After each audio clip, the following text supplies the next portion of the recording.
እንግዲህ ቤሉል ኑኑን ሐኪም ቤት ይዞ ሄዶ የበሽታው ተጠቂ እንዳልሆነችና ነጻም እንደሆነች አረጋገጡ። በሰዓቱ በደስታ ተውጠው ነበረ። ነገር ግን ያልጠበቁት ነገር አጋጠማቸው። ቤሉልን አዶናይ አሳገተው። ምክንያቱም ኑኑን ይዞ መሄድ የለበትም፣ ኑኑ የኔና የኔ ብቻ ናት በማለትም ትልቅ ጥላቻ ስላደረበት አዶናይ ከሐኪም ቤት ሲመለሱ አሳገተው። እጅግ በጣም ያሳዝናል። በሰዓቱ ቤሉል ይህንን ያለ ህመምሽ ህመምተኛ ናት ብለው እንደዚህ ራስሽን ልታጠፊም ነበረ፣ አተንሽ ነበረ፣ አሳጥተውን ነበረ። እነዚህን ሐኪም ቤቶች በህግ ማስጠየቅ አለብኝ ብሎ ወደ ሐኪም ቤቱ ወረቀቱን ይዞ እያመራ ነበረ። ኑኑም እዋክህን ቤሉል፣ አሁን እኮ ጤነኛ ነኝ፣ ዋናው ጤነኛ መሆኔ ነው አደለ አለችው። ኧረ እባክሽ ህመምተኛ ነኝ እያልሽ ራሴን አጠፋለሁ እያልሽ አልነበረ? ስለዚህ እነዚህ ሰዎች ጠላታችን ናቸው፣ አሳጥተውን ነበረ፣ በህግ መጠየቅ አለባቸው። እና ደግሞ አስበሽዋል? ህመምተኛ ነች ተብሎ የተሰጠሽን መድኃኒት ተጠቅመሹ ቢሆን ምን ያክል ጉዳት እንዳለው። ስለዚህ መጠየቅ አለባቸው። አልበለዛ ደግሞ እቤት ሄደን ሁሉንም ነገር ማን አባቱ እንዲህ እንዳረገና በአንቺ ላይ መጫወት የፈለገ ሰው ማን እንደሆነ ሁሉንም እውነት ትነግርኛለሽ አላት። በዛን ሰዓት እየተጨቃጨቁ እያለ አዶናይ የላካቸው ሰዎች ቤሉልን አግተው ወሰዱት። ሰላም ውድና የተከበራችሁ የቢኒዳና ቤተሰቦች እንዴት ናቸው? ልይ ሰላማችሁ ይብዛልኝ። ለዚህ ቻናል አዲስ ሲሆናችሁ ሰብስክራይብ እያደረጋችሁ ቪዲዮውን እስከ መጨረሻው ተከታተሉ። እንግዲህ ቀጣይ ፓርት ይዘን መጥተናል ማለት ነው። እንግዲህ ዛሬ ቤሉል ያልጠበቀውና ያላሰበው ነገር ገጠመው። ለዛውም በጓደኛው አብረው አንድ ቤት እየኖሩም አንድ ማድ ላይ እየበሉ በአዶናይ እንግዲህ ኑኑ የኔ ናት ብሎ ነው የሚያስበው። ግን ደግሞ ኑኑ ለአዶናይ ሳይሆን ለቤሉል ነው ሁሉም ነገር ያላት። በሰዓቱ ኑኑ ይህን ያክል ዓመት ስትሰቃይ የኤችአይቪ ተጠቂነሽ በማለትም ሄለን የሀሴት የሐኪም ውጤት አምጥታ ስለሰጠቻን ነበረ። መድኃኒቱን ሁልጊዜም እየተጠቀመ መስላ ግን አትጠቀመውም። ነገር ግን የህመም ስሜት እስከ ዛሬ እንዳልተሰማት ጥያቄ ሆኖባታል። አሁን ግን ቤሉል ሁሉንም ነገር ሲሰማ ኑኑን ይዞ ሂዶ ሐኪም ቤት አስመረመረ። ሐኪም ቤት ስትሄድ ኑኑ ከበሽታው ነፃ እንደሆነች ተነገራት። በደስታ እየተፍለቀለቁ ጎዳናውን ሲመጡ ቤሉል አንድ ነገር አሰበ። ኑኑ አሁን እነዚህ ሐኪም ቤቶች በህግ መጠየቅ አለባቸው። ጤነኛዋን እንቁ በሽተኛ ናት በማለት የሰጡሽ መድኃኒት፣ በዛ ላይ አንቺ ራስሽን ልታጠፊ ነበረ፣ አሳጥተውን ነበረ። ያላንቺ መኖር ምን ያክል እንደሚከብድ ታውቂያለሽ።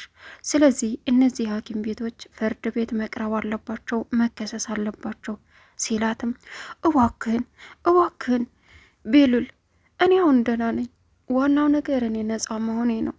ደግሞ አሁን ሌላ ችግር አንፍጠር፣ እዋክህን ወደ ቤት እንሄድ ብትለውም እሱ በህግ ካልተጠየቁ እኔ ሰላም አላገኝም፣ አልበለዛ ደግሞ ሂደሽ ሁሉንም ነገር እቤት የተፈጠረውን ነገር ማወቅ እፈልጋለሁ አላት።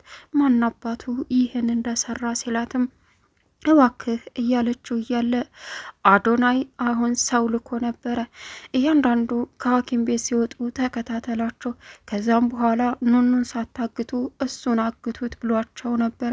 እነዛም የአዶናይ ሰዎች በታዘዙት መሰረት ቤሉልን አግተው አሰቃዩት። እሱም እታገተበት ቦታ ሄደ። ሌላው ኑኑ እየሮጠች መታ ለቤሉል አጎት ነገረችው እንደታገተ። ምን የኔ አዶናይ አለ። አዎ የኔ በቃ አላቅም የት ቦታ ሲላትም ሐኪም ቤት ሂደን ከሐኪም ቤት ወጥተን ስንመጣ ነው አለች። ከዛም በአሁኑ እጅሽ አለበት በማለትም የቤሉል አጎት ሄለን ላይ ጣቱን ቀሰረ።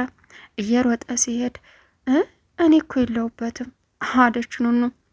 አንቺ እዚሁ ጠብቂኝ በማለትም ሄለን ክላስ ሲገባ ሄለን በሆነ ነገር እየተጨናነቀች ነበረ።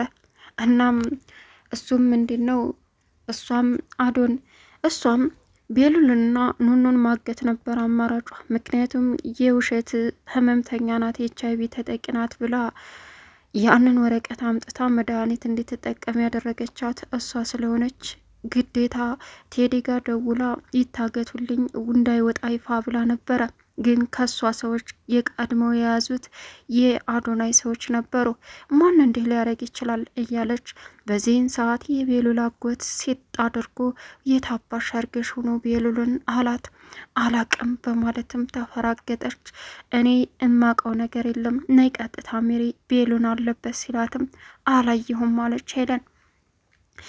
ከዛም ታንቺ ውጭ ይሄን ማንም ሊያደርግ አይችልም ሲላት አላየውም ቀጥሽ የትም አልሄድም ቤሉልን ላግተው አልችልም እንኳንም ታገተ አለችው። እመኝኝ ለጊዜው እንደፈለግሽ ግን አንቺ መጨረሻሽ አያምርም ብሎ ዝቶባት ሄደ። ሌላው እንግዲህ መሲ ቴዲ ጋር ተቀጣጥራ ሄዳ ነበረ። ሄለን መሲን ስትፈልግ መሲ አልተገኘችም በሰዓቱ። ታዱን የት ናት ስትላት ቤት ናት አለች። እና ምንና ነው እማትመጣው ስጠራት ማሰማኝ አለች። ነበረች ሄጅ ጥሪያት ስትልም ታዱ ያው መሲ እንደወጣች ታውቃለች። ከዛ ብትፈልግ የፈለገ ይመስላም በሰዓቱ መኩን አገኘችው የመሲን ወንድም። አንቺ ልጅ ምንነሻ ሲላት ይውልህ መኩ መሲ ቤት የለችም እና እትዬን ሳታስፈቅድ ወጥታ ነበረ። አሁን ሄለን ደግሞ ጥሪያት እያለች ነው። ምን ላድርግ የሆነ መላ ፍጠር አለችው። እና ታዲያ እሱቅ ወጥታ ነው ላታለሁ ምንድን ነው የሚያሳስበው አላት። አረ በፍጹም እንደዛ አይሆንም ሳታስፈቅዳት ስለወጣይ ሌላ ችግር ይፈጠራል። የሆነ ነገር ምረጥ ስትለው አንቺ ልጅ የምታወሪ ሁላ ምንም አያምረኝም አለና ጥሏት ሄደ። አሁን እሺ ቢለኝ ምን ያለበት አለች። እንግዲህ ታዱም ዘወር ብላ ተመልሳ መጣች። የት ዳ ነው? የለችም ፈለግኳት ጠራኋት አላገኘዋትም አለች። ታዱም የምርሽን ነው አለቻት። አዎ የት አባቷ ሂዳ ነው ስልክም አታነሳም እያለች ደወለች። በሰዓቱ መሲ ከቴዲ ጋር አውርታ ቴዲ ደግሞ መቼም እንደማይከዳት ግን ሄለንን በጋራ መበቀል እንዳለባቸው ለመሲ ሁሉንም ነገር ነገራት። እሷም እሺ ብላ ስትመለስ የቤሉል አጎት እንግዲህ ሁለቱንም ደረሰባቸው። የት ነበርሽ? ወዴት ነው አላት። ወዴትም። ከዛ አንተ እዚህ ሰውዬ ጋር እማይረባ ሰውዬ ጋር ምን ታደርጊያለሽ አላት መሲን። ምንም አለች። አንተ ማን ስለሆንክ ነው የምትጠይቃት አለ ቴዲም።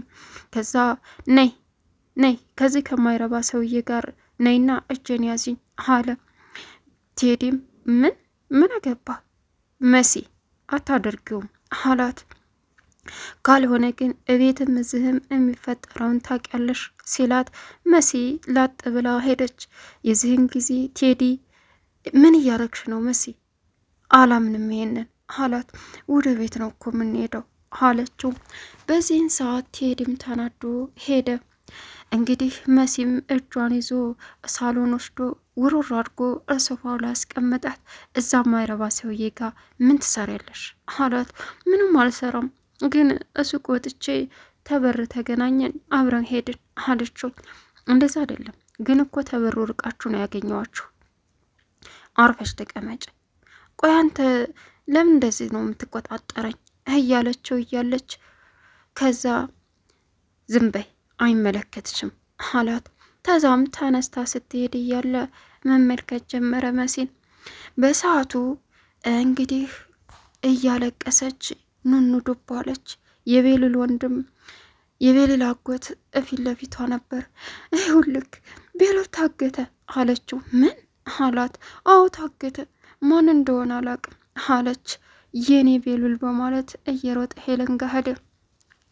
ሌላው እንግዲህ የቤሉል እጮኛ ብላ የገዛቻት ሄለን ቤሉል ክላስ ሄዳ ገደም ስትል የቤሉልን ጃኬት ስትንተራሰው ምን አገኘች?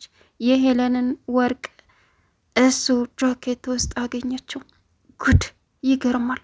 ሰው ከእናቱ ይሰርቃል እንደ ብላ ያንን ወርቅ ለነ ሄለን ሰጠች። የዚህን ጊዜ ኤልሹ ደንግጣ ተነሳች። አንቺ ምን እያረግሽ ነው? ወንድሜን ሌባ ልታስቢው ነው እንዴ? አለች። ቻናሉን ሰብስክራይብ እያደረጋችሁ መልካም ቆይታ ከቪዲዮ ጋር